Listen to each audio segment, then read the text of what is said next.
And this is regarding the Adani-Hindenburg case, which has reached the Supreme Court. Now, the Supreme Court has asked SEBI to conclude the probe within the next 3 months. And in fact, the Supreme Court has also rejected the demand of SIT probe in this case. CJI Chandrachud has clearly said that there is no ground to transfer the probe in this case from SEBI.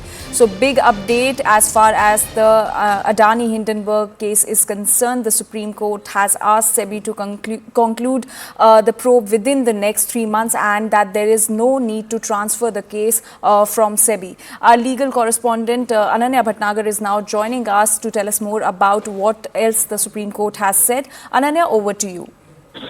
Well, definitely it comes as a very, very big win for the Adani Group and in fact the Security Exchange Board of India as well, because the Supreme Court has very categorically denied any kind of investigation being transferred to a special investigation team. Not only this, it is also stated, and I quoted from what the bench headed by Chief Justice of India, Dr. Justice D.Y. Chandrachud, said is that, the George Soros-linked OCCRC report on the alleged stock manipulation by Adani Group and the Hindenburg report cannot be independently verified and can only be treated as, information for the SEBI to actually investigate. They can't be said to be conclusive in nature.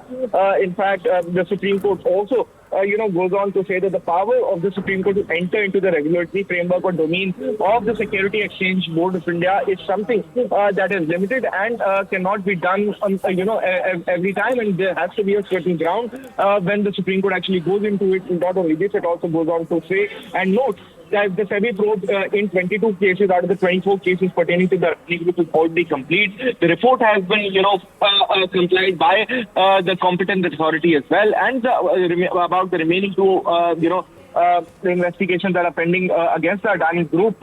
Interim reports have been submitted, and the Security Exchange Board of India has actually told, in fact, the competent authority that, in the pending two investigation, there is information that needs to be sought from international organizations, the external bodies, and that's exactly why there is a little time that is being taken, and that's why the probe will take some time. Not only this, it also goes on. The Supreme Court also goes on to say and ask the SEBI to complete that particular investigation within 3 months and to carry out these investigations expeditiously. It also rejects the demand of the SIT probe into this whole issue, and very, very categorically this comes as a big relief not only for the Adani Group but also for SEBI, because there were a lot of aspersions during these hearings that were cast by in fact the petitioners against the Security Exchange Board of India, and that's exactly what the Supreme Court is completely dumped in its judgment here in the Adani-Hindenburg case.